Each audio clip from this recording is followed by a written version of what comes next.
बिपिन रावत ने जाने से पहले जो कहा था वो मोदी की टेंशन कैसे बना। पीएम मोदी ने विश्व युद्ध तो रोक लिया, अब दुनिया बचाने की टेंशन, दुनिया को विकलांग बनाने की तैयारी है। भारत पर दुश्मनों की नजर है।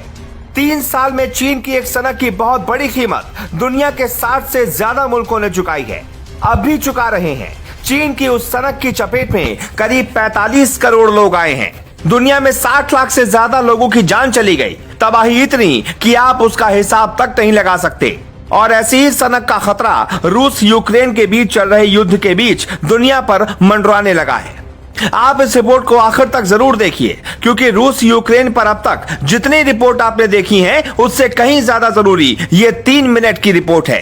ये 3 मिनट आपकी जिंदगी के लिए बहुत जरूरी है। ये 3 मिनट आपके परिवार के लिए बहुत जरूरी है। यूक्रेन और रूस, 2 मुल्कों के बीच के हालात से अब पूरी दुनिया डरी हुई है।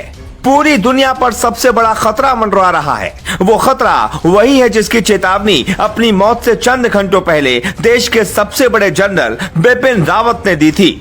उन्होंने कोविड वायरस के बाद से बदल चुकी दुनिया को लेकर एक बड़ी वार्निंग दी थी। चीन की ओर इशारा करते हुए जनरल बिपिन रावत ने जैविक युद्ध वाली चेतावनी दी थी। जनरल बिपिन रावत के जहन में क्या था, उन्होंने जैविक युद्ध वाली तैयारी के लिए क्या प्लान बनाया था, उनकी इस चिंता के पीछे क्या वजह थी, ये सब राज ही रह गया। जैविक हथियारों के इस्तेमाल की आशंका भर से हिंदुस्तान के प्रधानमंत्री नरेंद्र मोदी की रातों की नींद उड़ गई। कई मुल्कों में लोगों की बेचैनी बढ़ गई, क्योंकि हमने, आपने, सबने ये देख लिया है, एक वायरस दुनिया के विकास का पहिया थाम सकता है, दुनिया को दशकों पीछे ले जा सकता है। अगर रूस यूक्रेन की जंग में गलती से भी किसी ने जैविक हथियारों का इस्तेमाल कर दिया तो कितनी बड़ी तबाही मच सकती है, इसका अंदाजा लगाना नामुमकिन है। आखिर ये डर पैदा कैसे हुआ, ये भी समझ लीजिए। रूस का आरोप है कि अमेरिका ने यूक्रेन में जैविक हथियार बना लिए हैं। रूस का दावा है कि यूक्रेन में 26 बायो लैब हैं, काफी जैविक हथियार हैं। अमेरिका ने जैविक हथियारों के प्रयोग के लिए कबूतरों को ट्रेनिंग दी है, पक्षियों को H5N1 फ्लू स्ट्रेन फैलाने की ट्रेनिंग दी है, मृत्यु दर 50% है। इसके अलावा न्यू कैसल का संक्रमण रूस में फैलाने की साजिश रची गई है। रूस के रक्षा मंत्रालय के इन आरोपों के बाद पूरी दुनिया सख्ते में आ गई है। रिपोर्ट के मुताबिक अमेरिका ने दूसरे विश्व युद्ध के दौरान प्रोजेक्ट फ्यूजन चलाया था। रूसी मीडिया ने नक्शे, दस्तावेज और यूएस कोट ऑफ आर्म्स पहने पक्षियों की फोटो भी छापी है। दावा तो यह भी है कि रूसी सेना ने यूक्रेन के खेरसोन रिजर्व से कुछ संक्रमित पक्षियों को पकड़ा भी है।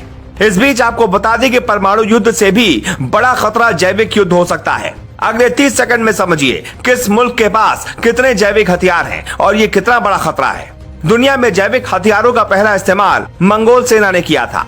1347 में मंगोल सेना ने प्लेग से संक्रमित शव ब्लैक सी के तट पर फेंके थे।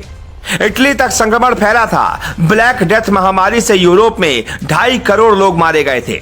आज अमेरिका, रूस, चीन, जर्मनी समेत 17 देशों के पास जैविक हथियार हैं। भारत ने जैविक हथियारों के खिलाफ सख्त नीति बना रखी है। अभी ऐसी लैब नहीं है। युद्ध के दौरान जैविक हथियारों वाला ये प्रोपेगेंडा नींद उड़ाने वाला है। रूस अमेरिका पर आरोप लगा रहा है और अमेरिका रूस के जैविक हथियारों को बड़ा खतरा बता रहा है। अमेरिका के मुताबिक साइबेरिया में सोवियत काल की एक रिसर्च लैब है जो दुनिया के लिए बड़ा खतरा है। एक वुहान ने जहान को जहन्नुम बना दिया। अब जैविक हथियार के नाम भर से रूह कांप जाती है।